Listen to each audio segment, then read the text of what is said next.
Let me know if you guys can hear me. Um, all right. So, as it turns out, Sacramento State starts school this coming Monday, so next week. So, congratulations on starting your next semester. So, it should be fun. But anyways, that means that we are coming to an end. I wanted to finish everything before school started, but I'm starting to think that that's not gonna happen. Um, Basically, this is going to be a race to the finish line. So I was thinking about going over one more week.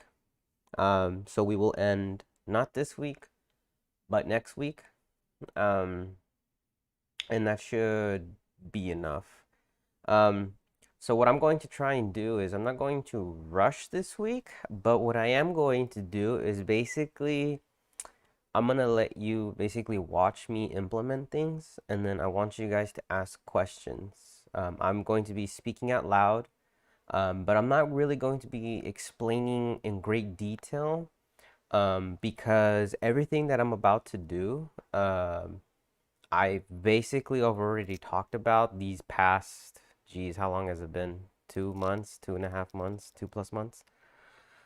Um, so yeah, this is going to be basically like a super rapid fire. That's the only way I can think about it. But anyways, that being said, I have um made some changes. I've I've been working on the back end, specifically on the user service.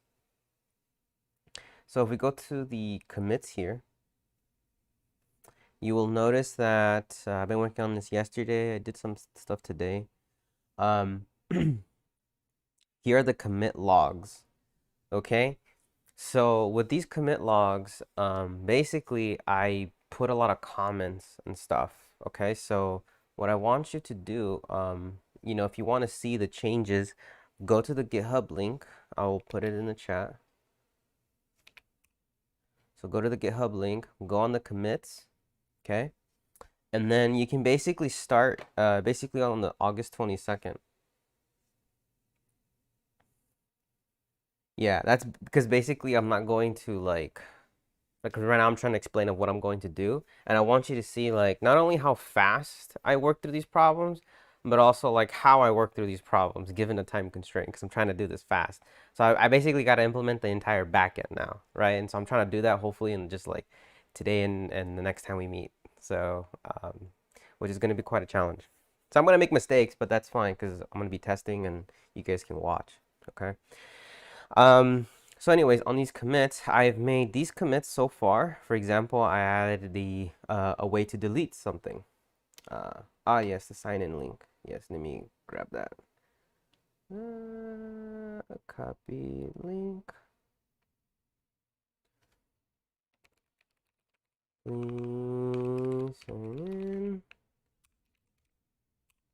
Like so. Pin message. Please. Thank you for everybody that's been signing in. Those are good stats for me to see kind of like, okay, who's been coming around. And for those that have been consistent in coming, I'm going to reach out to you. And I'm gonna, you know, want to work with you because obviously you care about this stuff, you care about your future, and you've been spending the past 2+ months, hearing my annoying voice. So, I just want to say thank you, but also, I want to keep track and make sure that if you guys have any other questions or whatever or anything, that you know that there's somebody out there that you can reach out to, which would be me, at the very least, right? So yeah, I want to make sure everybody gets, a good paying job and has a good future. So that's the whole reason why I do this, you know. Okay. So yeah, so if you go through the commits here, you can actually see in green all the stuff that I've added, and then the red stuff is the stuff that I've basically removed or changed. So as you can see, it's heavily commented. I made comments everywhere where I thought a comment should be made.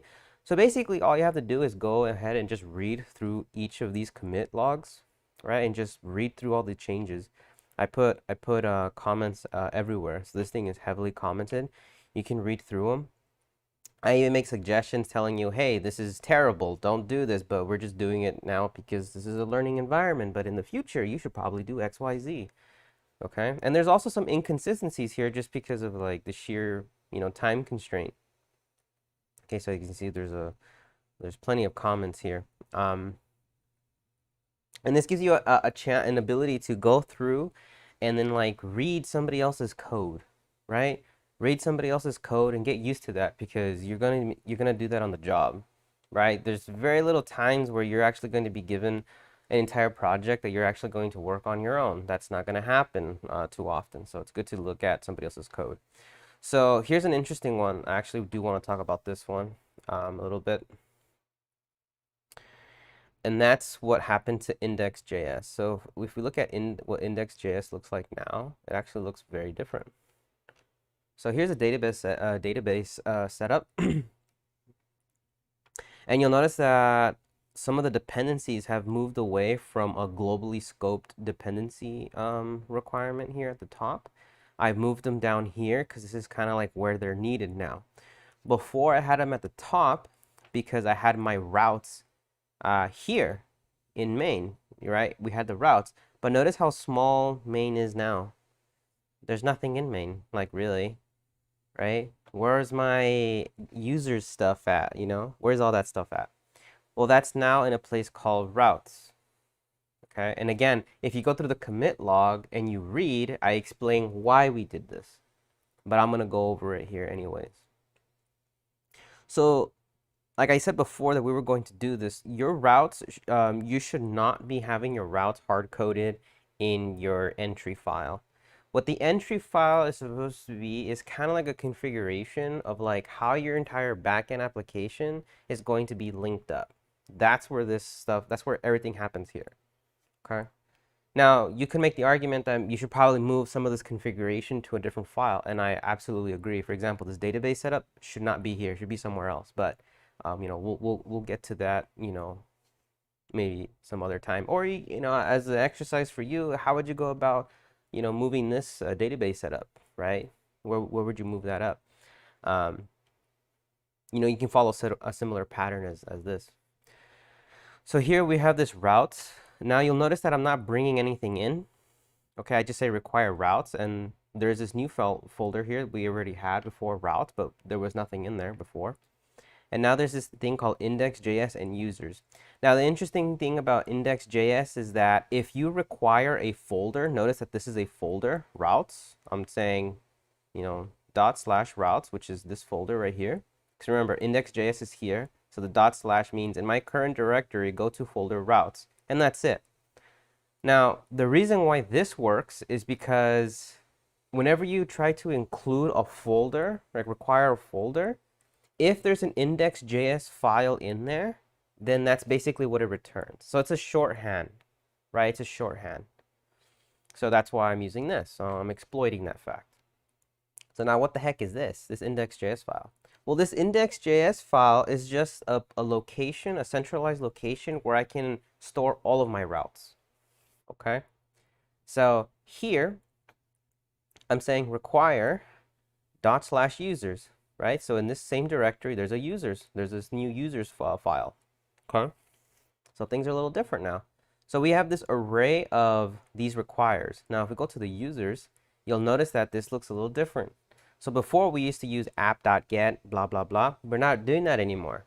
In fact, you'll also notice that the /users is gone, right? That's because I'm using a route now, right? So I'm using routes to set up my application instead of directly doing them on app. I'm creating a whole nother object called route. See this thing called router? This is coming from Express. So basically what this allows you to do is you can add your, your HTTP method stuff just like you would before, except that now you're saying that, hey, these collection of, routes, we're going to put them on this object, and then we're going to link them to something.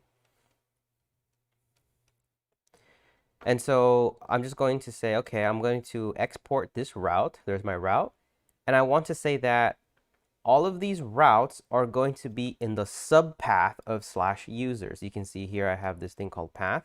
and there's the path /users, right? So now whenever you do a /users, Express knows, I need to go to this route object, because this route object, like /users / user ID, so if we were to do /users 1 or something like that, it knows, it's this one. So this is just a way to like basically route your various endpoints, okay?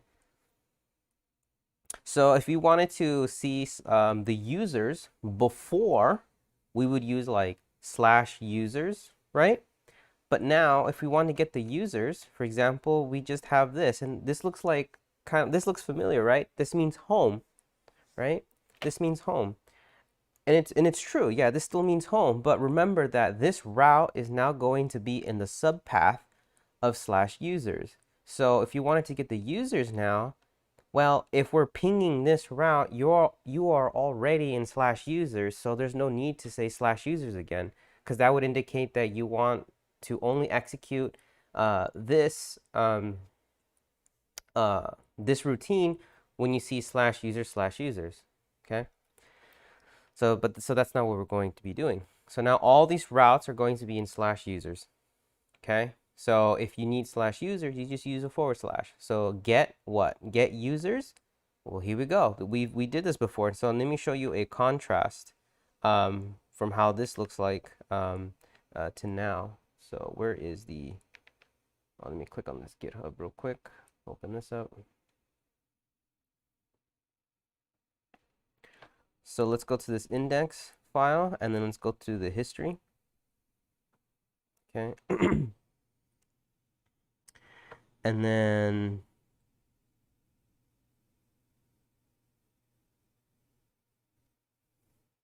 so you'll notice that here in the red, this is what it used to look like.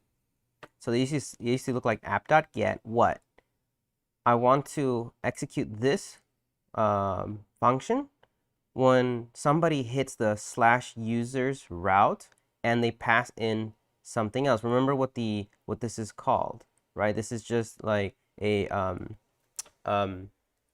dynamic resource ID that we can use with Express, right? And so remember, this is coming from, we can extract that using request.params user ID, okay? So this is something that we've already seen before. Now, the thing is that you'll notice that all of these routes begin with /users. There's /users, /users, /users, /users. So all of these routes are all under /users. So what Express allows you to do is use something called routing, where you can basically say, okay, well, since all of these endpoints are under /users, let me put them all together, right? Let me just put them all together as one collection. Let's remove the /users in the beginning, because we know that all of these will be in /users, okay? So knowing that, we can then reduce it to something like this, where now all we do is use something called, we've already used this before, middlewares. So we're all kind of aware. We talked about middleware. So this is basically, middleware. Okay, all these things are just middleware. So we say app.use route.path. We just pass in the route, right? Because these things are, this is probably terribly named, but the route.path.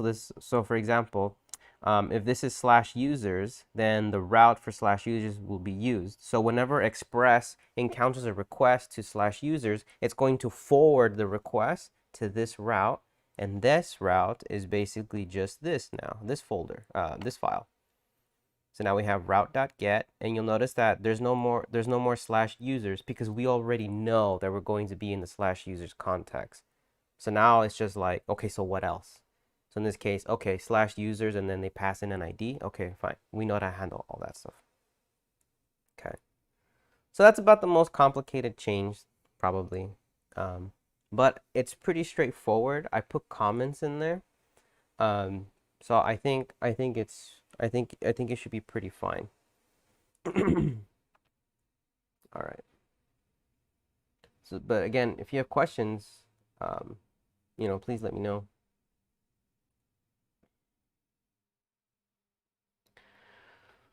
Okay, so with that being said,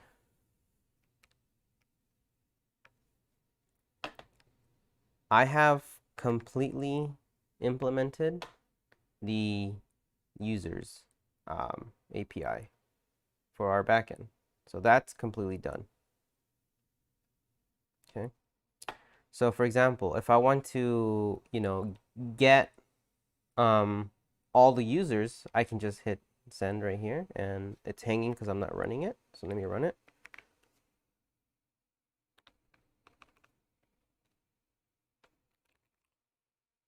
Why is this acting? Oh, there you go. Okay, so it's running on port 5050. So if I say get all the users, there are my users right there. Boom. Okay, all my users. If I want to get a user with a specific ID, notice that there's an ID here 6, 7, and there's one that's 15.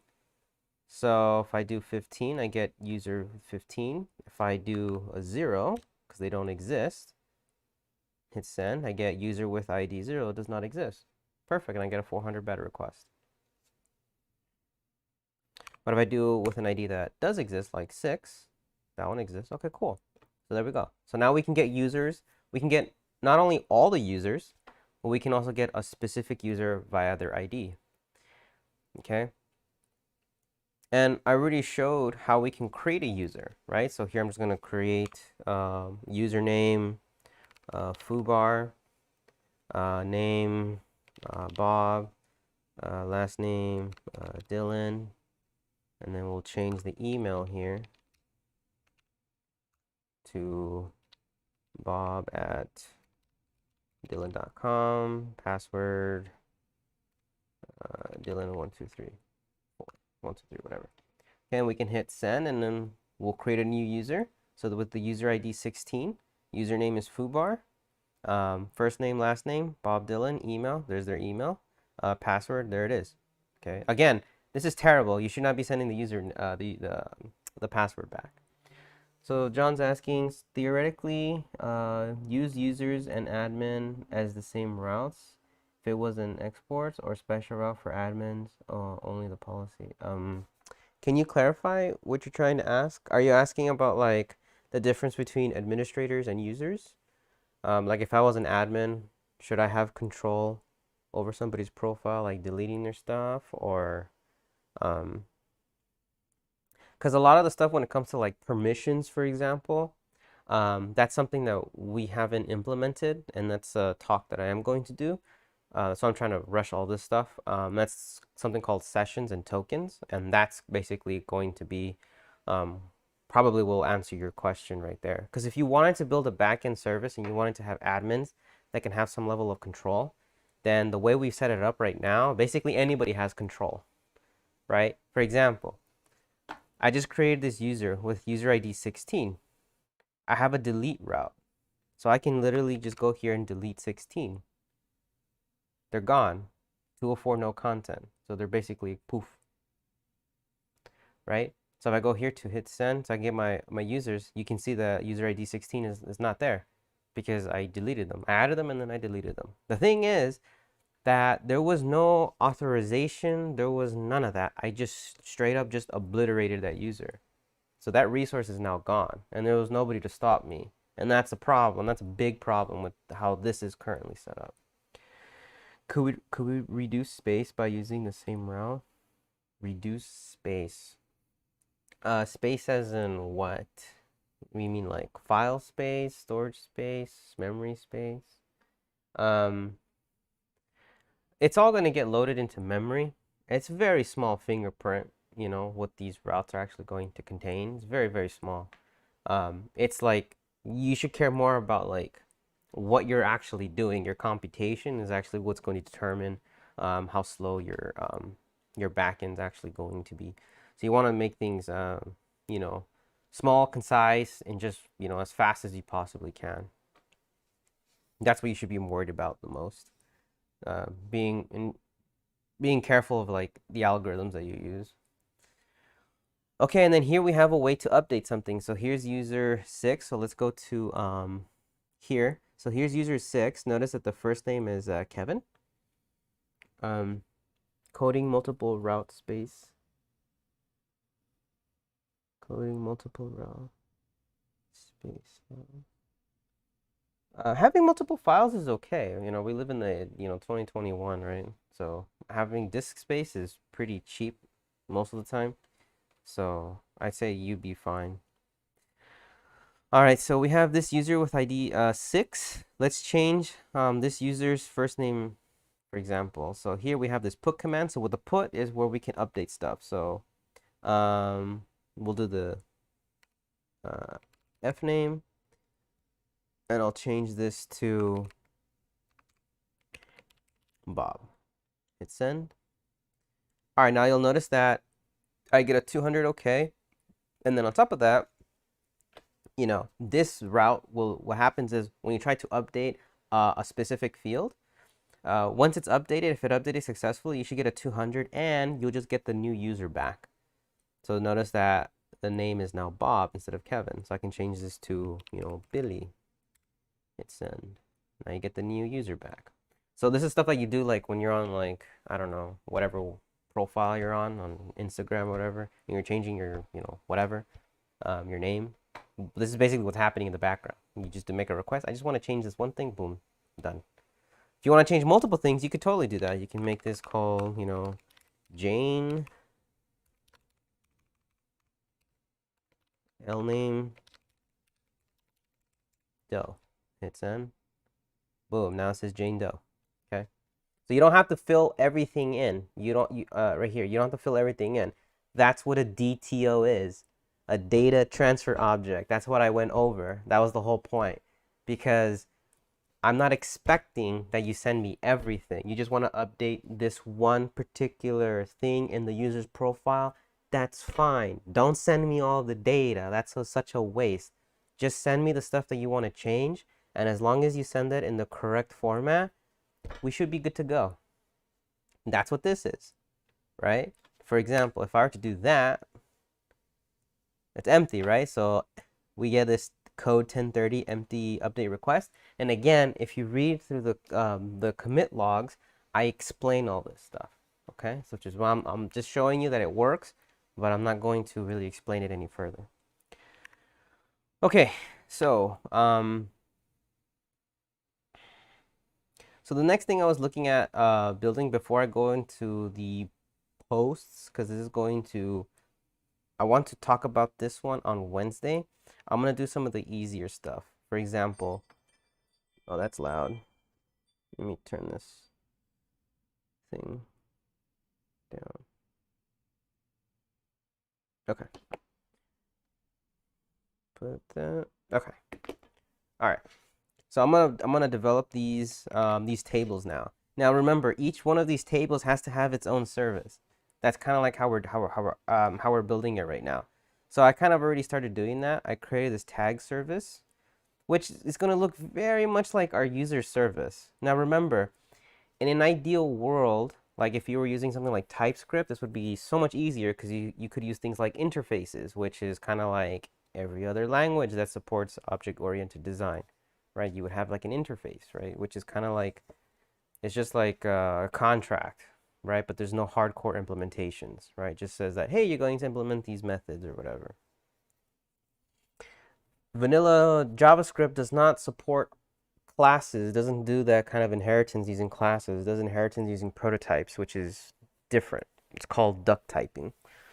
So we cannot do that. So we cannot do any kind of interfaces. So we got to do things a little different. Okay. So let me delete this right here. Okay. All right. So here I just created like a base class, just like I did user service, where you just have these methods that just don't do anything. But we've updated the signatures here using these the JS doc. Remember, these is called JS doc JavaScript documents. That allows us to like, add some kind of typing, right? So again, this is what we're going to use at our express routes, but the actual implementation is going to be dependent on what kind of like data layer we're going to be using. So for us, we're using MySQL. So here I just have tag service. I've extended it. Before I forget, I am going to just export it. Boom. Easy peasy. All right. Now, as you remember, MySQL has one dependency. We have this connection. So now I got to add that connection in here. And let me type it to make it easier for me. There's the connection. Okay. So we need this connection. Boom. Okay. Now, again, JavaScript's not that smart. If I hover over here, this is any, even though this is being assigned to connection. So I'm going to type it. Boom. Okay. Again, if you're doing stuff like this, you really should be using TypeScript, but I didn't teach you guys how to use TypeScript, but on your own time, you should learn how to use TypeScript. And then I don't want this to be exposed to the outside world, so I'm going to make this private for now. And so there. Okay, so now we just have to implement all these things. So let's start with the simple one, create. So create requires that we have some text, right? Because if we look here, open on to the side, there it is. We have create, and the create's going to be the actual text because we're going to create the tags. So the hashtag, you know, entertainment, hashtag winning, blah, blah, blah, blah, blah, whatever. So when somebody creates a tag, we want to dynamically add these to we want to dynamically add these to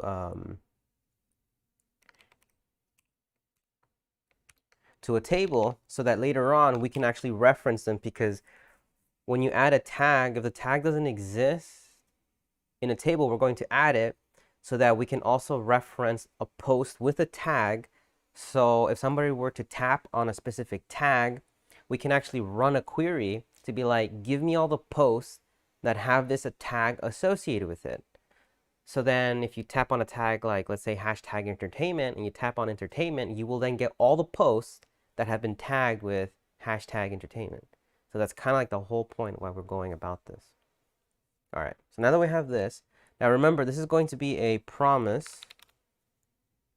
And I don't need the async for a promise, but I am going to need async because I'm going to use some, I'm going to build a promise in order to execute my MySQL, because the MySQL uses a callback pattern, but we don't want to use callback patterns because remember, Node.js, when it was first created, they didn't use promises, they used callbacks.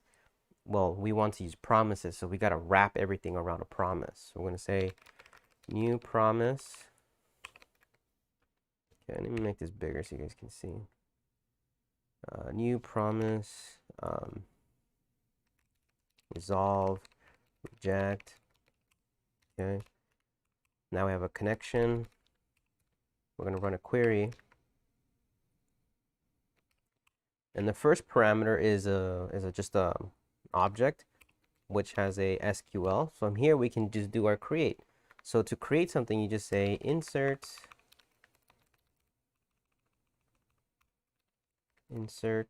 into, and then our table of users. Okay, and then we specify the fields. So if we look at our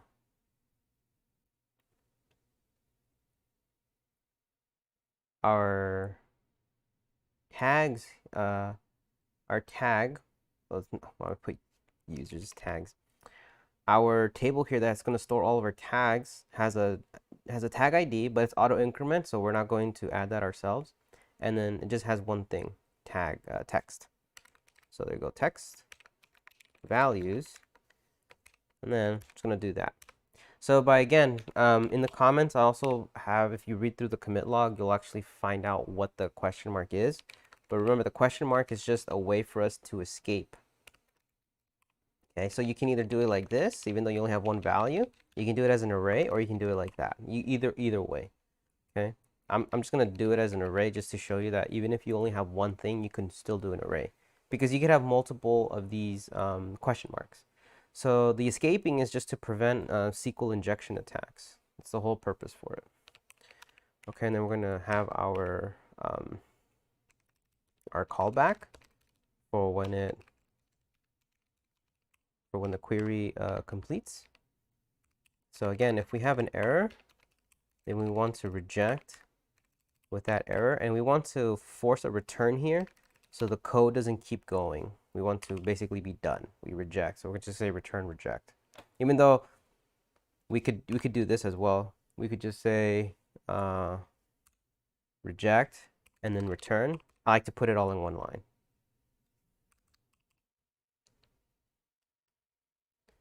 Okay. So at this point, if when we created it, if nothing went wrong, then we should be okay. We should be fine. We should be fine. Okay.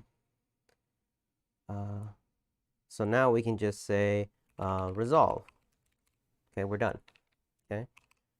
Now here, this promise, we create the promise, but now all we have to do now is just await it. Okay. So remember that this thing could error out, right? Because there's a possibility that if an error happens here, then it's going to get rejected. So this is going to throw. So because it's going to throw, we want to catch it. So we gotta put everything inside of a try catch. So we're going to try to do that. And we're going to catch it if something throws. Okay. Now, at this point, if this all went well, then we're good to go, right? We're good. What we need to do now is we need to retrieve the actual record. So the way we do that is we're going to say, okay, const tag is equal to await new promise. We got to do another one of these because we got to do another query because now we actually have to extract that tag ID. So we need the tag ID because this API says that, hey, when you create a new tag, we're going to return the tag. The tag object is going to give you the tag ID and then the text. So let's say hashtag entertainment has tag ID 0 or something like that. Okay. Now the reason why we need this is because if we want to refer to a tag, it's probably best that you refer to it based off the ID, but you could also refer to it as just a text since the tags must be unique. So we can also refer to them via the text. So you can refer to them either or, okay? But I'm going to give them the ID as well. Okay, so now that we have this, we're going to do another query. So this.connection.query is a SQL. Select everything from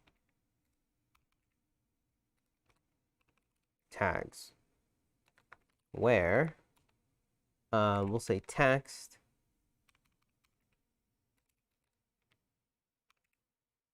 equals question mark.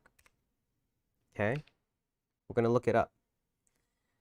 Okay, so here I did it doing this way. Over here I did it doing this way. I'm going to show you another way you can do it. Another way you can do this is actually doing something called using listeners. So here,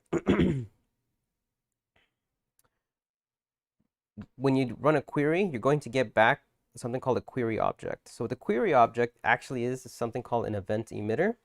So we kind of already saw this when we talked about, actually, have we seen this?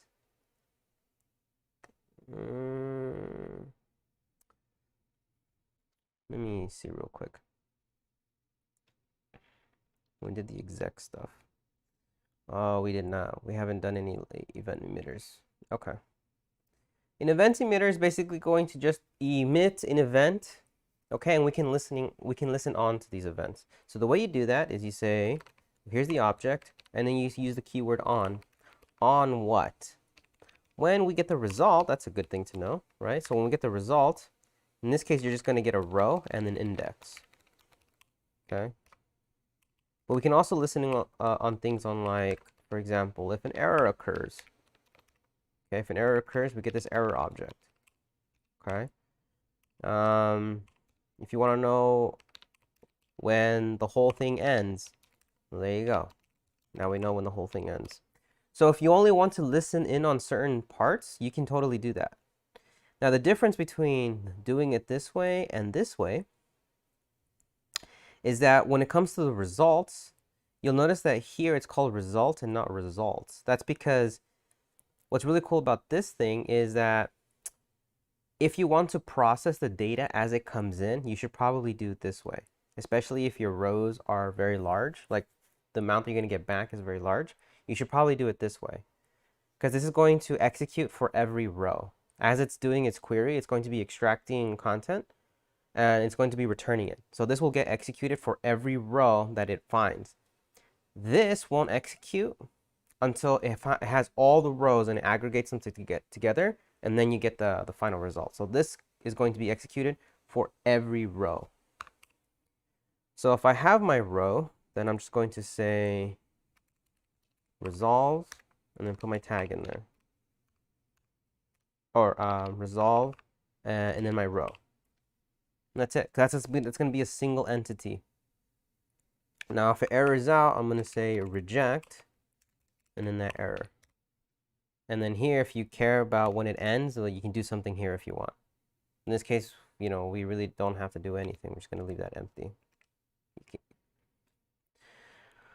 Okay, so since we're resolving, this will actually contain,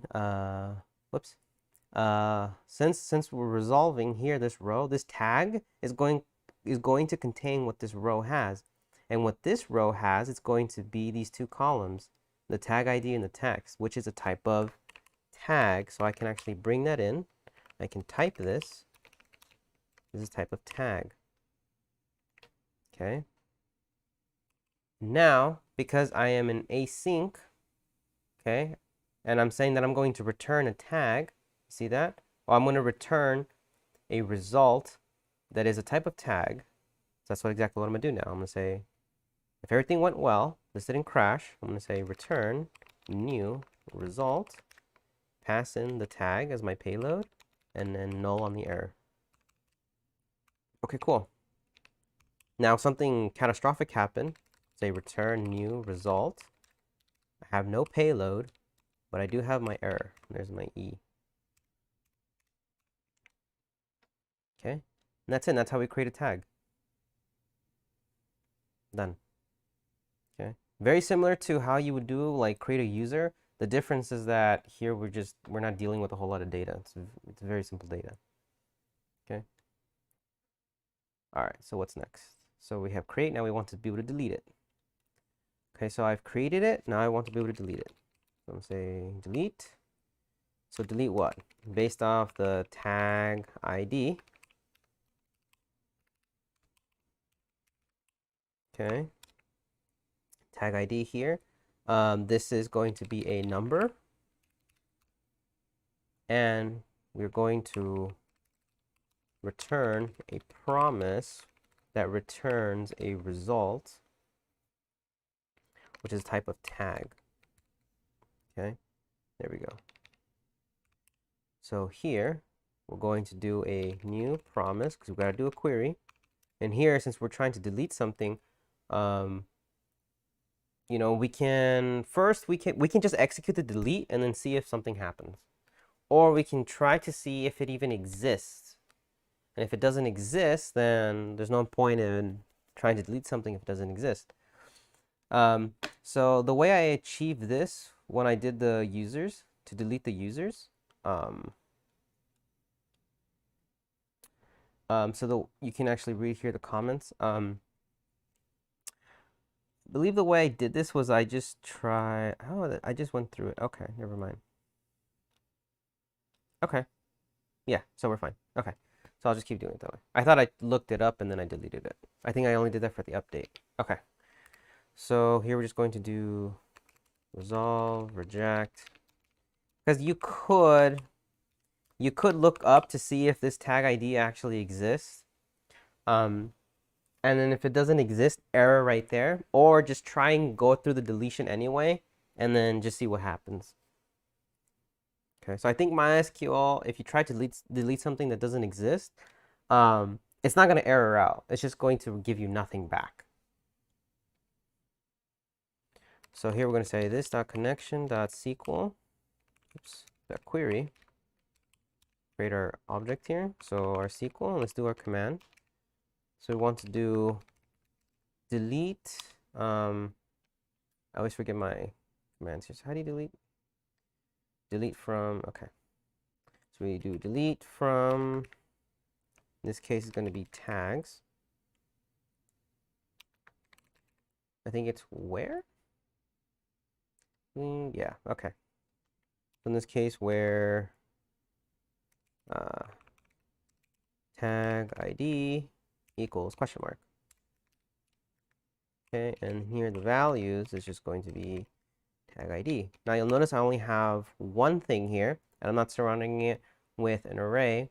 And then, oops, I almost forgot to do that over here.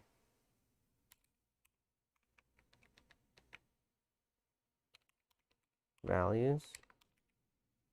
So over here, I surrounded it with an array, but you don't have to. You can just do it this way. I'm trying to show you that it doesn't matter. If you only have one. If you have more than one, you have to use an array. Okay. By mean more than one, I mean more than one question mark. Okay, cool. So there we go. My tag ID, boom, done. And then here I'll do it using this way as well. I think it looks cleaner, but you can do it however you want. Const query, here we go. Query dot on, and then result row index. Now the interesting thing about when you delete something, this won't get called. You won't get anything. The result, what are you going to return? You're deleting something, right?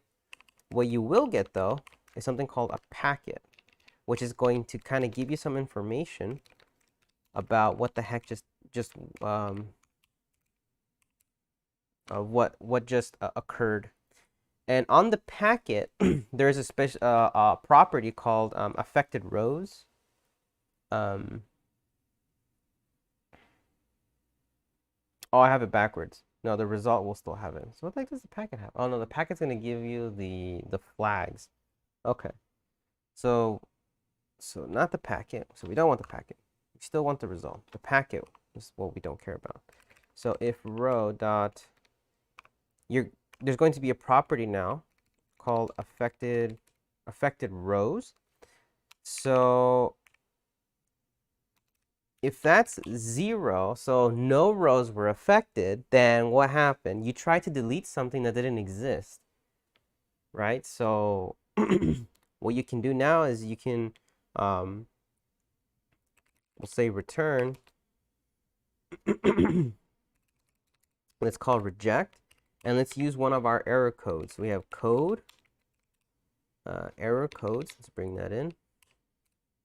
Database dot, and then not exist. Bring in that number. We can say a message. Oops. Do our message here. And then we can say something like could not delete tag with ID. And then we'll inject it in here.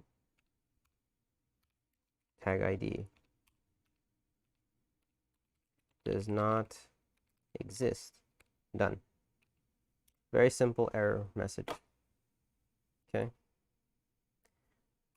Now, if it's the case that we did get something like the affected rows, it should say at least one, right? Because that should be it. It should be only one. If you get two, that something went wrong. It means your tags aren't unique. So you deleted more than one, but that should be basically an impossibility because we have the text is tagged with unique. So that should be impossible. Okay, so if it's 0, we're going to say you tried to delete something that doesn't exist. However, if it's not 0 and it's 1, which should be the only possibility, then we say resolve. And that's it. So here, all we're going to do now is, again, this can throw, this promise can throw. So we want to await it, but we need to surround it with a try and a catch. Okay, so we're going to move all this up into our try. So we're going to try and do this. And if something were to happen, so here, if we delete something, we don't get a tag back. This is wrong. We get some, we're just going to put, can I do void? Yeah, you just won't get anything back. No, no, no. We're going to say object.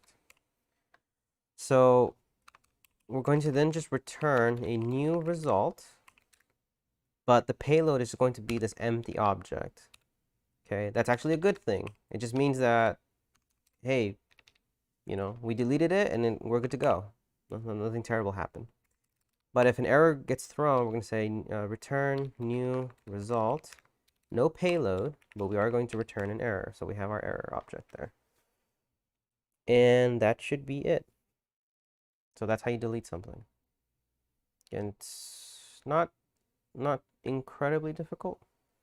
But yeah, so the next one we need to do is now we need to let's try to update now. So async update. So we have the tag ID and the text. We want to change a tag for some reason. Again, the user will never be able to do this. This would be something that has to do with the administration, right? So I'm pretty sure you, like at Facebook, if Facebook has a table that has all these tags, you have no authority to change what IDs tag to whatever, but I'm just adding it here just because. Okay, so again, new promise, resolve, reject, boom, connection, query,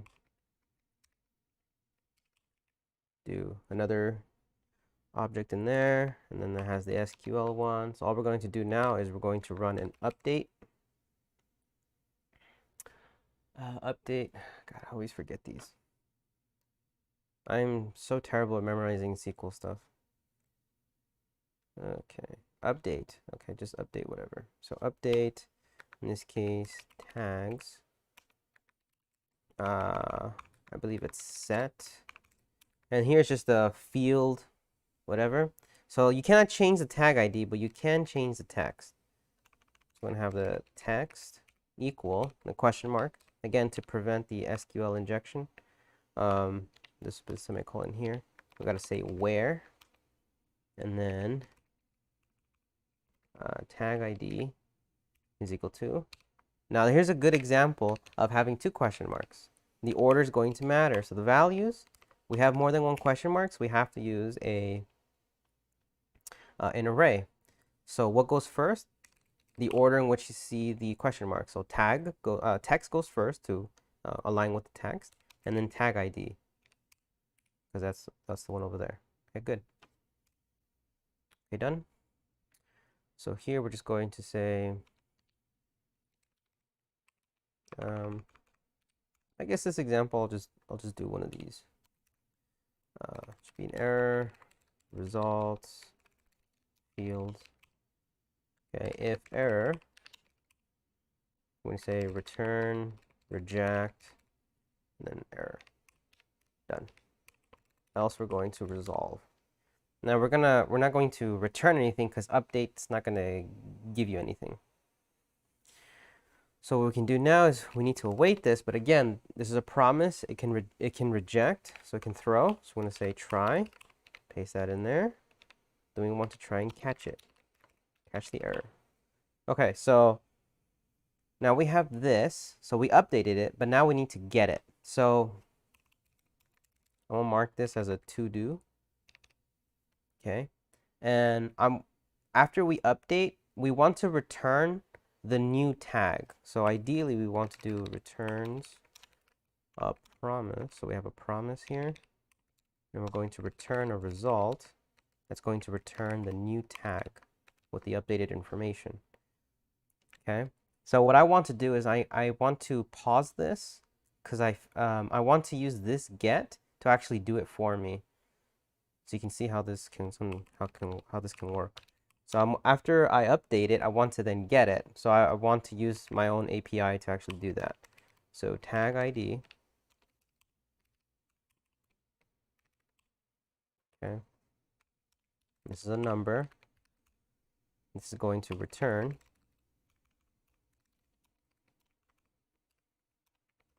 a promise that returns a result that returns a tag. Okay. New promise. Resolve reject. Connection.query. There's a SQL again. We're just going to select everything from tags, where tag ID equals question mark. Again, the question mark is for escaping to prevent SQL injection attacks. There's a tag ID. Boom. Okay. And here, to show you the difference, so this is my error object. It's going to be my results. Fields. If an error occurs, return, reject. You see, a lot of this stuff is just repetition. It's like you're doing the same shit over and over and over again, because all these things is the same, right? It's the same thing. All right, so the difference here is that, remember, the results is always going to be an array. It's going to always be an array.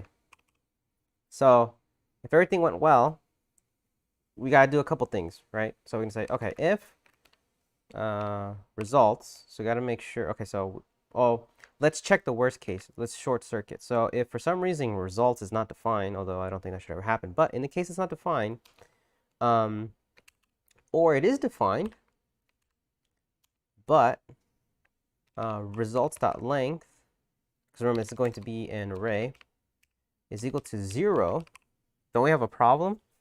We tried to get something, but we couldn't find it, right? Again, if you try to find something in a table, MySQL is not going to crash.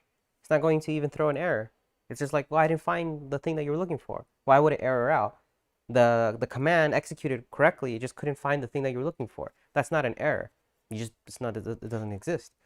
So in the case that this happens, where the length is 0, that means we couldn't find it. So what should we do? Well, in our case, if you can't find it, we're going to throw an error, reject.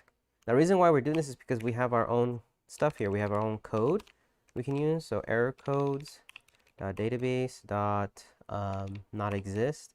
Use that number message. We can say tag with. I think I already did this.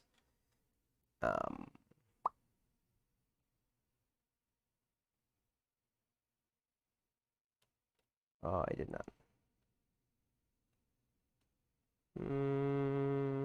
Okay. So we'll just say tag with tag ID, and then, oops, I should be using the, there also, tag with tag ID, and then tag ID does not exist. Done. Okay, so you can find it. All right, now we did find it. Okay, so we did find it, so that's cool. So we're going to do resolve, and then we're going to do results at 0, because there should only ever be one. Again, these are unique fields. There should only be one. So we're just going to grab the first one. So this is going to return something. This promise is finally going to actually return something. We're trying to get something. So okay, so we're going to say const. We're going to say tag is equal to await. But because we're awaiting something, this can throw. So because this can throw, we need to wrap this entire thing. I didn't put my semicolon there. We got to wrap this entire thing inside of a try. We're going to try and get the tag, but we can possibly have an error. Okay, so here, if everything went well, we're going to return a new result. We're going to pass in our tag, that's our payload, and null for the error. However, for some reason there was an error, so I'm going to say result tag null, and then pass in our e. For example, if for some reason the length is 0, then we have no payload, and the error is going to be this error message right here. Okay. Any other error message we'll have here. Okay. So now that we have that to do, I can get my tag now. I can const tag. I can call this updated tag. Updated tag is equal to await this dot get. Oops. Pass in my tag ID. Okay. Now this updated tag is going to be a type of result. So what I want to do is I need to grab that payload. I can alias this to updated tag. You don't have to, but whatever. And we're going to return that. Okay. So we'll return new result, our updated tag, and then null for the error because we didn't error out. But for some reason, if something did happen, no on the payload, but we're going to return that error. Now, if we were able to successfully update something, I find it almost impossible for you to fail at getting it. But there is that possibility. So what we could do is we can also grab the error, although this should never happen, but we can check. If the error exists, we're going to turn a new result, null, and we're going to turn this error object. This should never happen, but we are going to test against it anyways for sanity's sake. The logic here just doesn't make sense. How can you update something and then when you try and get it, you can't? That doesn't make any sense, right? So, but hey, you know what? It could happen. So let's find out what that problem is. Okay, so we have updated. Now we want to get all the tags. So that should be pretty easy. Async all. Okay, we'll tag this up. And returns a promise with the result, which is going to be an array of tag. 1, 2, 3, 1, 2, 3. Good. Cool. So you have a new promise, resolve, reject, query, SQL. Here we're just going to do a select everything from tags. That's literally it. Okay. Now I want to show you again the difference. Okay. Now, if I do query dot on result, this is going to be executed for every row, not all of them. It's just going to do for each individual row. So this row will only have one row. It's not going to have all the rows. So if you go about it this way, then you need to create a variable or something to contain your tags. I'm going to call this tags, or your records, I should say. So I'm just going to tag this. I'm going to type it by saying @type. This is a type of array. That is a type of tag. There we go. So this will contain my tags. So for every record that it's able to pull up, I'm going to push it. I need to store it. Okay. Now I actually care because I have no idea how many records I'm going to have. I'm going to have 5. I can have 1 billion. I really don't know. So I need to know when to end. Well, the good thing is, you know, there is an event for that. End.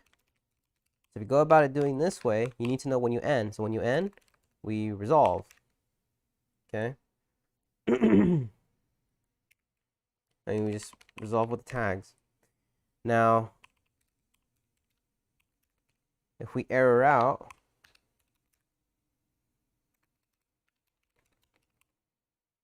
and all we're going to do is we're going to do we reject. We pass that error in. Cool.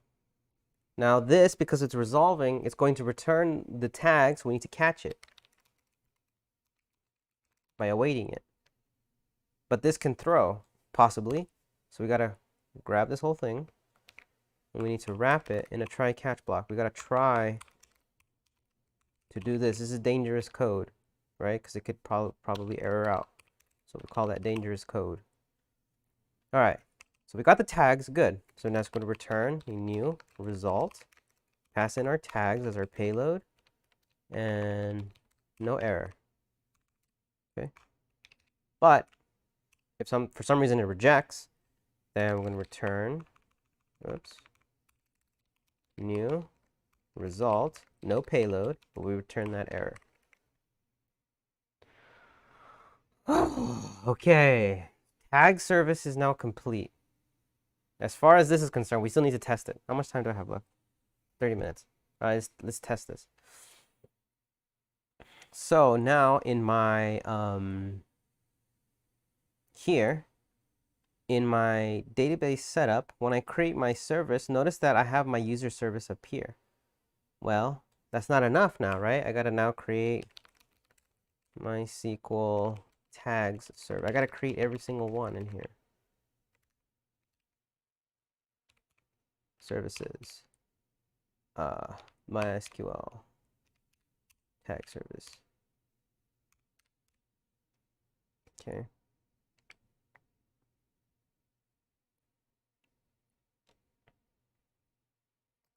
Tag service. This is not named correctly. Tags service. Did I name this tags? Nope.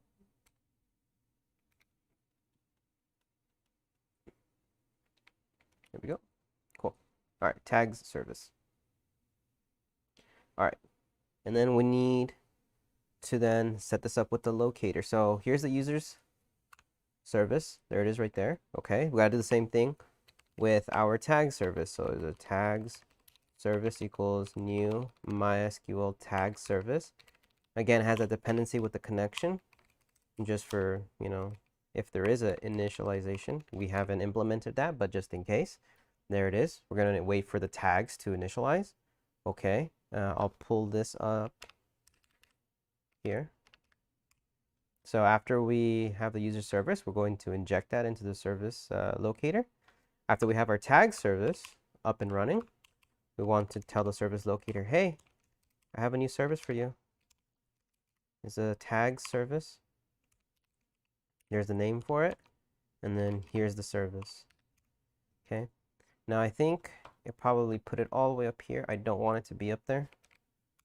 I want it to be over here. Okay. So these are my concrete classes. These are basically my interfaces. Okay. So this is what I have now. So I have a user service. And then once I build it, I tell a service locator, hey, here's this service. It's ready for use. Here's my tag service. I create it, pass the dependency for the connection. I tell my service locator, hey, here's the service. So we can put this user service initialized up there with that one. And then over here, we can say console.log. We can say tags service initialized. In fact, we can be fancy. Instead of doing this, we can use this. We can say user service.name initialized. Then over here, we can say tag service.name initialized. You might be thinking, hey, you're kind of writing the same code over and over again with this part. Can we put this into a function and do this dynamically? And the answer is yeah, you can. All right. Hopefully nothing breaks. User service initialized, tag service initialized. Cool. All right, so that didn't break, but let's try and get it to work now. So here I'm going to add a new request. So post and then /tags. So I want to be able to create a tag. It's going to be under HTTP localhost : 5050 tags body raw JSON. I want to be able to create a new tag. This is the text. For example, somebody sends me like, you know, hashtag entertainment, or hashtag food. Everybody likes that, right? Hashtag food. Right there. Something like that, right? It's a hashtag. If I run this, what's going to happen? I'm going to get a 404. Why? Because I haven't implemented the route. So let's do that. So under routes, I'm going to add a new route here called tags.js. Express. Require. Express. Good. Build my route is equal to new express.router. Here we go. Now I have my routes. So before I forget, do module.exports. So the path is going to be under /tags, and then there's going to be my route. So when you're dealing with JavaScript objects, when you just do it this way, this is equivalent to doing route. But you can save yourself the extra keystrokes by just saying route. Okay, cool. So route.get. Did I not do this correctly? Why is this? Why any? What did I mess up? Oh, you don't have to say new. Okay, just say router. Execute it. Okay. Now we have get. Get what? So if I'm at home, like that, I'm gonna make this async. We have our request. We have our response here. So if they do slash, I'm gonna listen on home. Home will be /tags. That's what home is now. So home is /tags. Except I don't have to write it up here anymore because we know it's gonna be part of that path. Okay. So if they try to get it just like this with no specific tag ID, then I know that they want all of them. So this is basically saying you want all of them. That's what this is basically saying. Get tags. Okay. So what do we got to do? Well, we need that service locator to find the service. There's a service locator. What are we looking for? Tags service is equal to service locator dot find or get service. What are we looking for? The tag service. Pass that name in there. Boom. The tag service is always going to be a type of base service, so we can type it to this tags. Oops. To the tag service. This is a tag service. Okay, cool. So now I can say tag service dot, and I have all of these options now. Okay. So now remember, some of these things are dangerous. These are dangerous operations we're doing here. So we want to ensure that we can do them correctly without breaking the entire backend. So we're going to do a try catch. Now the easiest one is, okay, if something were to happen, you want to log here. And then we already tried our best to capture all possible errors. If something still comes through, then we know that this is an internal error.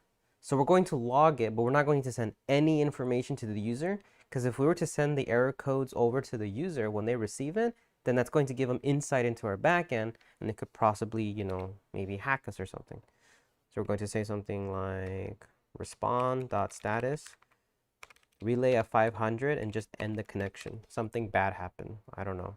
That's what this log is. So you're going to have to inspect that. Okay, so here we're trying to get all the tags. We're going to say const tags is equal to await tag service dot all. That's easy. Now we have all the tags. Now this tags is a type of result, right? So we need to destructure this because we want the payload. So the payload is going to be our tags. We're going to alias that, and we're going to have this possible error object. So either we have a payload, which we're going to alias, that's what the colon is, alias it to tag. So I'm just changing the variable name, or we have that error object. So if we have an error object, then if all we're trying to do is just get information, just get the data, then this is terrible. Something obviously went wrong. So we're going to say console.log, log the error, because this should have been a very simple thing, but something exploded. Okay, and then we're just going to say response status 500. We're going to end, kill the connection there. Okay.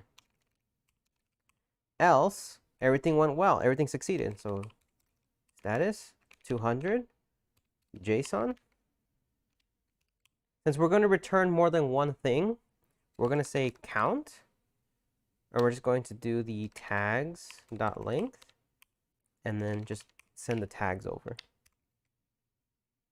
Okay. So at this point, the only endpoint that should work is tags. And we have nothing in that database, so it should basically be empty. So let's try and run this, and let's just test that one route. So here we have tags. And I'm not going to, what is it? I just want to get the tags.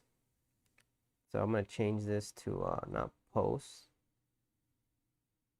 to get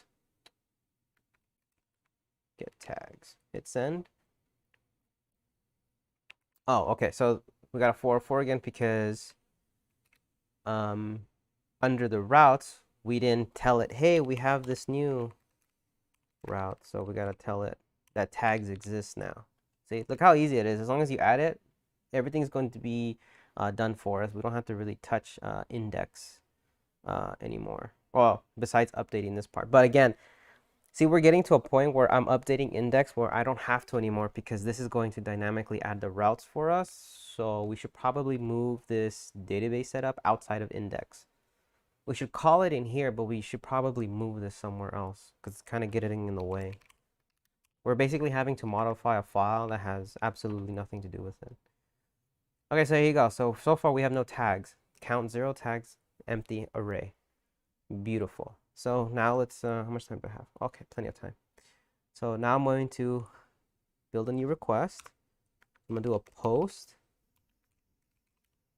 I want to create a tag now. I'm going to switch this to a post. HTTP, localhost, 5050, tags. That's where this is going to come in. So body, raw, JSON. So the ideal thing is we have a text here. Text. And then we have something like hashtag food. Okay, that's pretty easy. Okay. So if I try and do this now, it's going to do 404 because there's no route for it. Okay. But now we can easily build that. Kill the server real quick. We can easily build that. We're going to say route.post. If somebody's trying to post here, we're trying to add a new record. Okay. So again, we gotta basically, I'm just gonna copy this because we need this. Paste that. Let's format this properly. There we go. We got our tags service. We're gonna try and create a new tag. Okay. So I'm gonna say payload our tag. So I'm just going to alias it to call it tag instead of payload is equal to await tags tag service dot create. What do you need to give it? Just the text, which is going to come from where? Request body dot and then text. So remember the request dot body is our JSON right here. See, so we need to have that text. Okay, so there you go. That's it. Okay. So if this errors out, I'm going to say response dot status. For now, we're just going to do this. And then JSON error. So let's say it's a 400 bad request. Something went wrong, not entirely sure what. But for now, we're just going to do a 400. Okay, this is bad design right here because the error could have been on our side, but we're blaming the user. It could have been a 500, and then we're sending them the error as well. So that's bad. I'm going to show you a way that you can, try to mitigate that. But first, let me just finish this. Status 200, cool. Or since we created a new thing, it's a 201. which is it means resource created. We're just going to pass back the tag because this tag is a type of tag, and the tag is going to have the tag ID and the text. So I believe 201 is create. Okay. Now, if something bad happened, we want to keep a log of that, and then we want to say response.status. This is a true 500, end the connection. All right, let's run this again.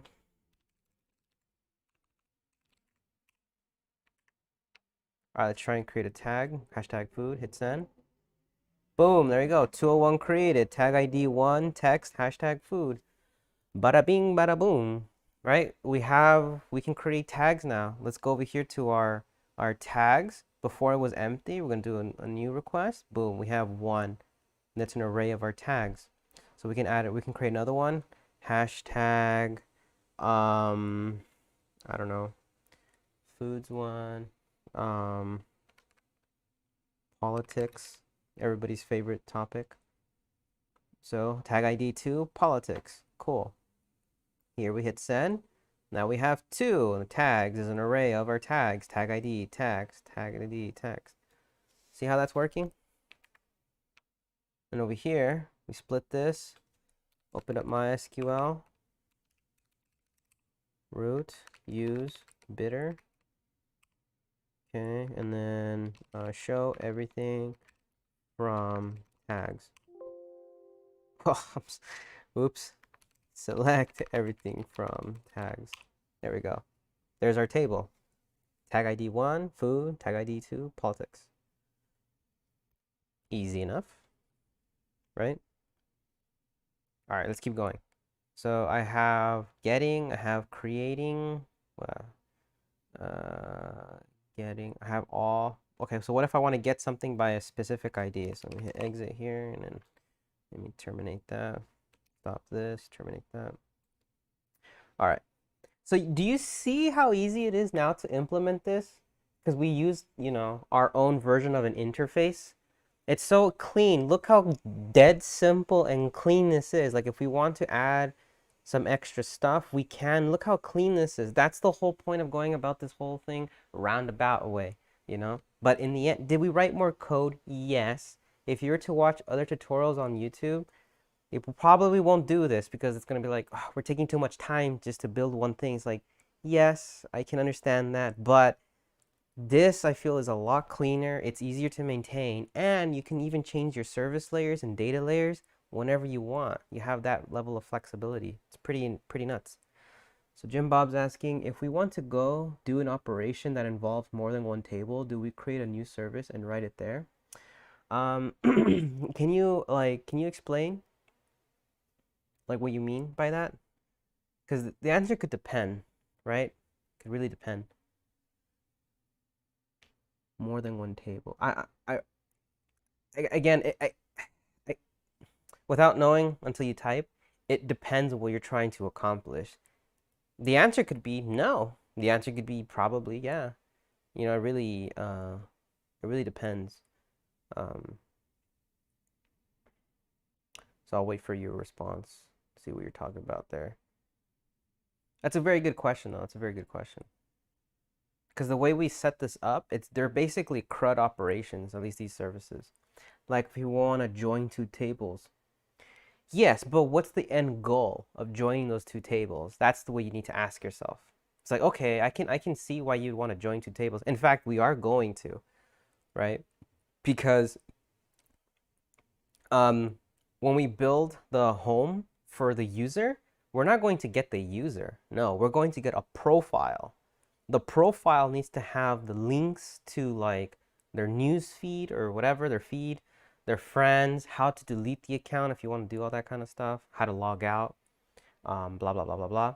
And so we're going to have to join a lot of information together. And so there's an example of that. Again, these services here that we built, these initial ones, these services are tied to specific tables. They are optimized and they are specialized in interacting with that data table. That's it. Doesn't do any more than that, and you shouldn't do any more than that. Now, when we start getting things a little bit more complicated, like what a user profile actually is, see here, this is just a user, right? This is an interface that talks about like how we interact with a user. But a user is not the same as a person's profile. A person's profile is different. Yes, it has some information about the user, but it also has information about like posts that they've written, right? Or the people that they're following. All that stuff together makes up a user profile. So it comes back to the point of what you're saying. If we want to join these data together, do we create another service? And the answer is, well, it depends what you're trying to do. For a social media application, it makes sense that yes, we will have another service, something called like user profile. And the user profile will then be able to communicate with the different services. To be like, hey, okay, let me pull up the user. Okay, now I have the user. I have their name. I have their email. I have their username. I can show it to them.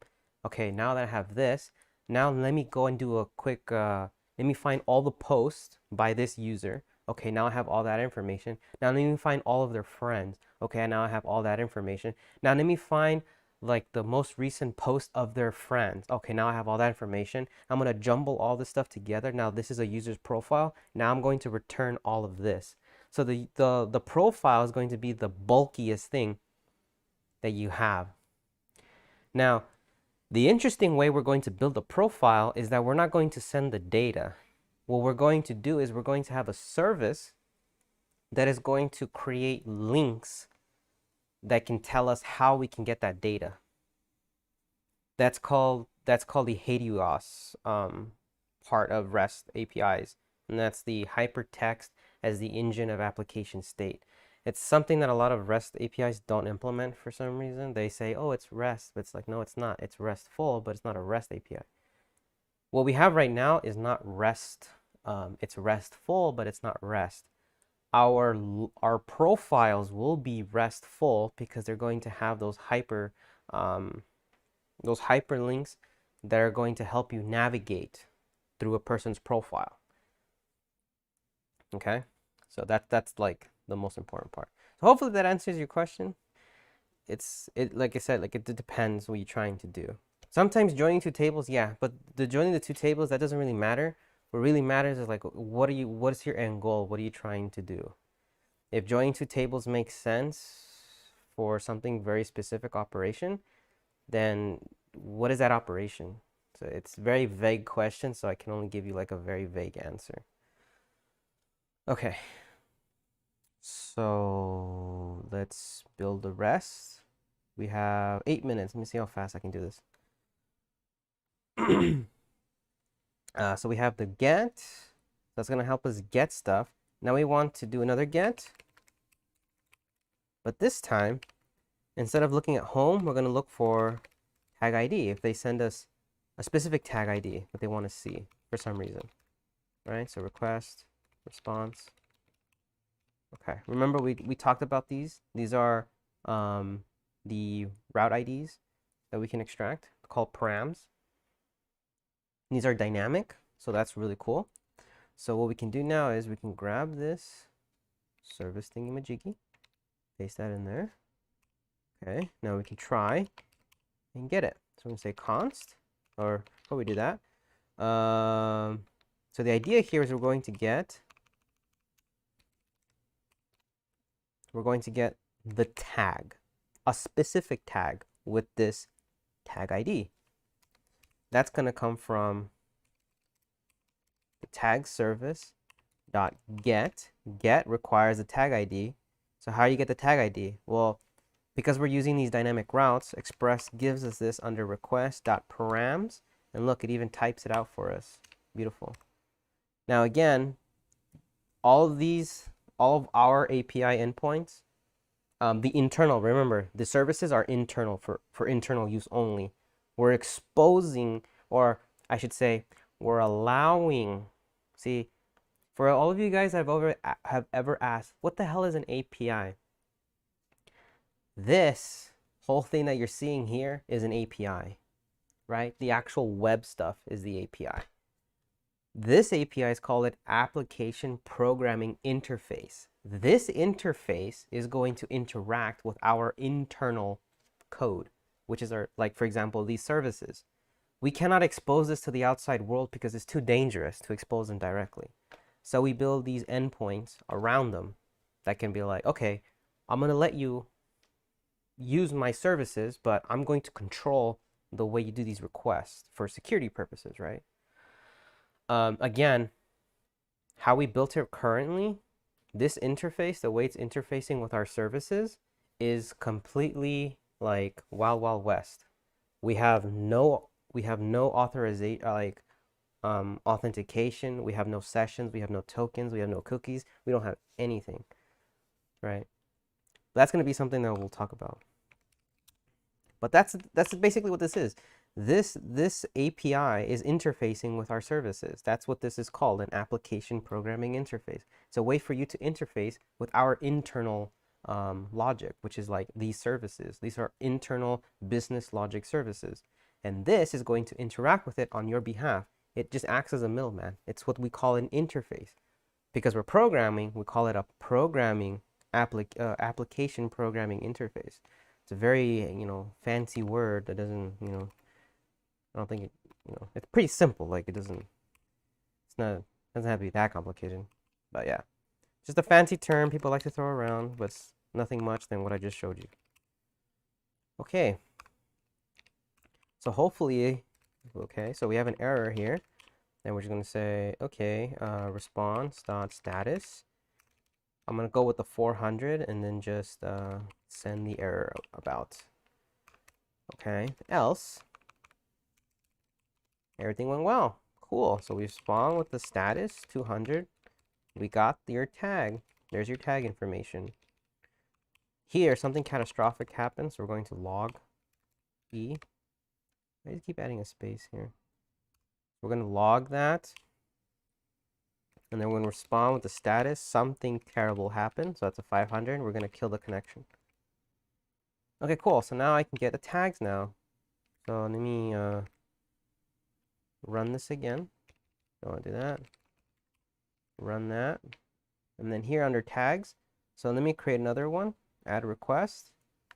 Get /tags /:tag_ID. So that's going to be the name of it. So I know what the heck I'm talking about. Localhost :5050 tags. And then for example, tag 1. Hit send. Let's see, do we get it? And we do. It's food. Okay, if I switch it to a 2, what do we get? I get politics. Okay, what if I do like this number? Does this one exist? Well, let's see if our thing is able to handle that. Yeah, it did. Look at that. Tag with tag ID 1000 does not exist. Beautiful. All right, so if you're trying to be like a, you're trying to do something weird with my backend, you're trying to say, hey, what about this tag? It's like, okay, well, it's not gonna work, buddy. Right? So tag 1, that exists. Tag 2, that exists. Crazy. Very good. All right. So we have the ability to get a tag by a specific ID now. Beautiful. So let's kill this server. Close this. Okay, so we have getting all of them. We have getting specific ones. We have creating. Now we want to do deleting. So we run a delete command or delete HTTP method. Okay, async. What's going to be a delete on if we see that we need a tag ID? So this is going to be based off a tag ID. So I'm going to make this asynchronous again because we need to await. There's a response object. Okay, again, we need this tag, so we're going to copy this. Boom in there. There we go. Try catch E. The catch E is the easiest one. You just log it to the console, and then response status 500 kill the connection. Internal server error. If this something there happens. Okay. So now we're going to do is a const. There should be a payload, or let's just do this. Equals, or just do await tag service dot delete. Delete what? Request dot params. This is a dynamic thing. This number here is a dynamic thing. but we can grab that using express under params. It's a dynamic parameter. Const equal to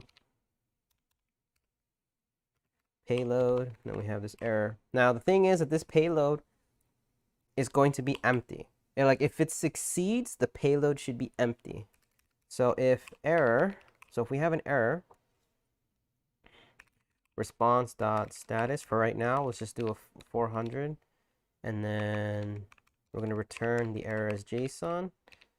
Else, okay, then the payload should be empty. Okay, the payload should be empty, but just in case, I'm not going to say anything, but I believe the 204 means no content. So these different HTTP methods need to be called idempotent, meaning like they are independent of other pertaining resources, right? So if I delete something, why are you going to send something like another status information? Like you just deleted it. Like what else is there to do? You just deleted it. So some people will say delete it, return a 200 okay, and then return another object saying success. That's just like, why? Right? That's kind of stupid, I think, because if you deleted it and something went wrong, that's a 400. That was a bad request. Maybe you're trying to delete something that doesn't exist. Throw a 400. Like, what are we doing here? If something other catastrophic thing happened, then you should be able to handle that. But if you delete it, then fine. We're going to return to a 204 saying no content. And if we return this payload, the payload should be empty. So a 204 means no content. So remember, the 200 numbers are good. Those are good things. Okay, those are good things. 200 means everything went okay. 201 means the resource was created, and then 204 means no content. So it's a good thing. It's just that we're not going to return you anything. So everything went well, but we're just not going to give you anything. And so as an example, let's go over here. Let's create a new one. Let's create a delete on tags. I'm going to kill a certain tag ID. Switch this to delete HTTP local host 5050 tags, and let's delete the first one, food. Hit send. We got a 204 no content. Meaning what? It means it went well. We deleted it, but it's like, what do you want to see now? It's gone. There's nothing for you to look at. It's gone. The resource is gone. So I send you nothing, but the thing that you're supposed to be paying attention to is the status code. 204 no content must have gone well. Let me try and run this again. I'm gonna try and delete ID 1. Now I get a 400 bad request. Now it says could not delete tag with ID 1 does not exist. You see? So the error codes, I mean, not the error codes, the status codes is going to give you a lot of information. So in our API, if you delete something, we're going to return you nothing in the body. So there's going to be no response in the body. It's going to basically be empty. But what you should be paying attention to is the status code, a 204, meaning it went well, no content, delete successful. So now if I go to my, here, this get request, see this one? So before it said food, but now if I run it, it only says count 1. And there's my ID, 2, politics, okay? See that? See how it works? So we're able to delete, we're able to create, we're able to get, and we're able to get a specific tag. But what if you wanted to update a tag? So that's the final one, and then we'll wrap up. So what if we wanted to get update a specific tag? Okay, again, this is not something that a user would be able to do. I'm just going to create it just for the sake of it, but I'm not going to expose it, I think. I'm going to do a put. Put is an update. Put what? Well, we need to know what you're trying to update. So we need to know the ID, request, response. We need the dynamic ID. So there it is, tag ID. Again, we need to grab this tag service. So there we go. Again, the operations we're going to do are dangerous, so you gotta always catch them. Every time you're going to do a dangerous operation, you must use a try catch block, or else I don't know. Why do they keep adding an extra space? Or else I don't know what you're doing. Oh, is there extra spaces right here? There are. That's weird. Why is there extra spaces here? Okay, that's gonna bother me. Huh. Oh, because of the. Okay. Okay. Anyways. Yes. So, what was I saying? Oh, yes. If you're gonna do dangerous operations, always use a try catch block. Status 500. Okay. Okay. So next, we want to do a. We're gonna grab the payload because if you update it, we're going to get a new version of it. That's the whole point of this. So await tag service dot update. Okay, you need the tag ID, which is coming from the request params dot. There's the tag ID, and the text. You're trying to change it to something different, like from food to I don't know, consumable. I don't know. I don't know why you would do this. This is the thing, is you as a user would never do this. As an administrator, you probably would, but you know, this again, this part right here makes absolute no sense. But we're going to add it anyway. So in the request.body.text, hopefully that exists. You will do that. If it errors out, then you know, this is basically, again, we're just defaulting that it's the user's fault. But this is terrible design because something else could have gone wrong, but we're just going to always blame the user. That's not right. So there, you gotta check the error codes and then see, okay, you know, was it the user or was it us? If it's us, you gotta do a 500 internal error and then take appropriate action. All right, so I'm gonna respond status blindly as a 400 bad request, and then do a JSON and then throw the error at them. Else, everything went well. Respond with a status code of a 20. What is it again? I have it over here for the update. Oh, just 200. Okay, so 200. So we just do a 200 dot JSON and then send the tag over. Cool. All right. That's it. So now I'm going to create a new request. We'll call this put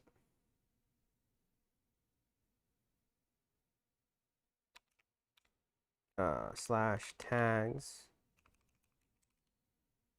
slash colon tag ID, so we know what it looks like, and then switch this to a put http colon / localhost colon 5050 slash tag slash, and then right now we only have one ID, which is tag number 2, which is under politics. So if we go over here real quick, you can actually see it. Tag ID 2 is politics, hashtag politics. We're going to change that to be, so we're going to change the text here to be hashtag who cares. Hit send. And we should get a new object here, or not a new object, but we should get the tag back with the updated text. So tag ID 2 now is who cares. I can change this back to politics. There's my hashtag politics. Politics. Again, that's what the put is. It's just updating it. So now if we go over here, I can prove it to you again. MySQL-u root use the bidder database and then select everything from tags. And there it is, hashtag politics. I go over here, I change this to hashtag fake news. Hit send. It says fake news. Run this again. Now it says fake news. Bada bing, bada boom, right? I'll just put this back to politics.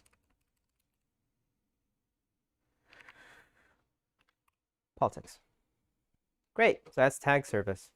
Now, offline,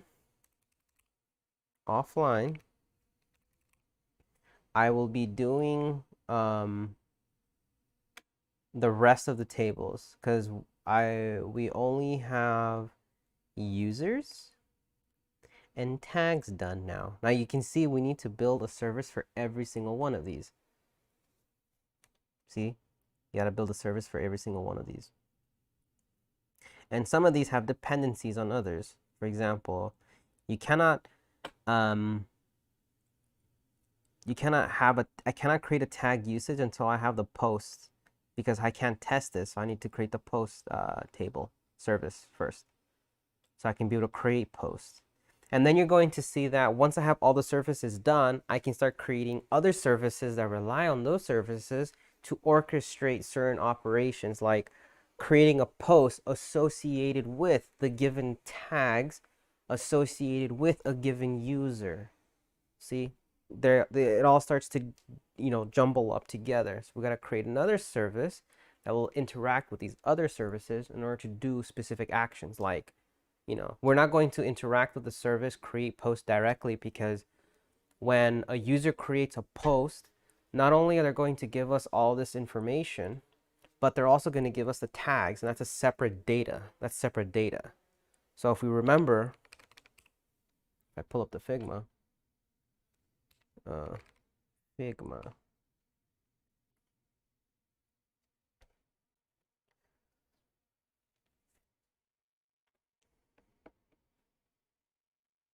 yeah, so if I pull up the Figma, we have a post here, which again, the image is going to be optional. The image is going to be optional.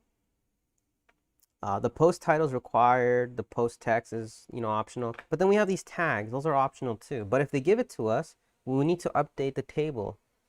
Basically, we need to run through every single tag and be like, does this tag already exist in the table? It doesn't. Let me add it to the tags table. Now that that's done, now let me go and go to the tag usage table and then put all of these tags that are now associated with this post, so that later on when somebody's just browsing and decides, oh, this is cool, I want to see more sunsets, they click on this tag, hashtag sunsets, and then boom, their feed is going to be showing only what is it called, posts that have to deal with sunsets. You see how that's going to work? But we cannot do that until we have all these other services done. These are, I guess you can, they're very, very small pieces, but we're going to pull them all together and we're going to orchestrate them in order to do a complex operation like creating a post. Because it's not as easy as just like, oh, there's some data, let's just put it together. It's like, no. There's a little bit more to it, especially when we're dealing with the realm of like tags. That's basically like metadata, right? So we want to also have a way to get posts that are tagged with certain things. And it may seem pretty trivial at first, but once, as you see how it takes a little while to build some of these things out, but once you have it all done, it's going to be pretty advanced, right? So you can literally, again, all this code is going to be on GitHub. Theoretically speaking, because this is super generic, you could actually take all this code and build something out of this. At least it's a good starting point. So that's pretty cool. All right, so before I forget, if you guys have any questions, let me know. If not, we're basically gonna wrap up here. I'm trying to push this code, that way you guys can have it. Okay.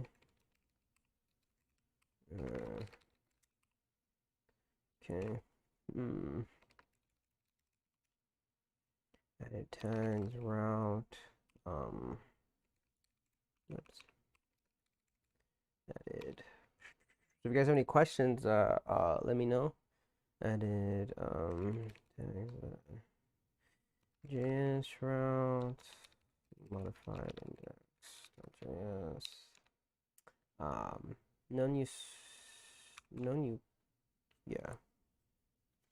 yeah, I think that's it.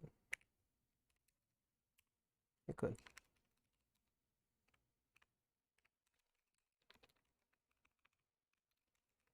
All right, and that should be it.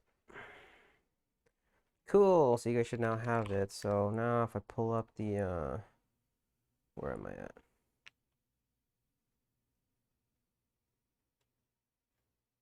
If I pull this up now there's 9.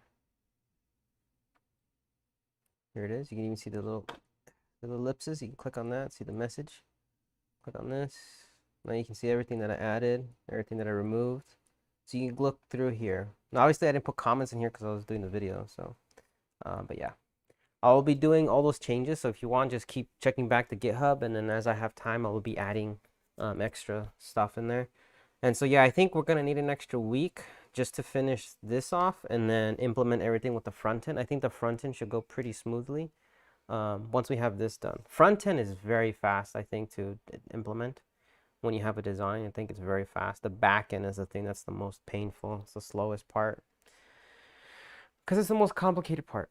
But anyways, all right. With that, I'll bid all you guys goodbye. Thank you for sticking around, and I'll see you guys on Wednesday. Bye, everyone.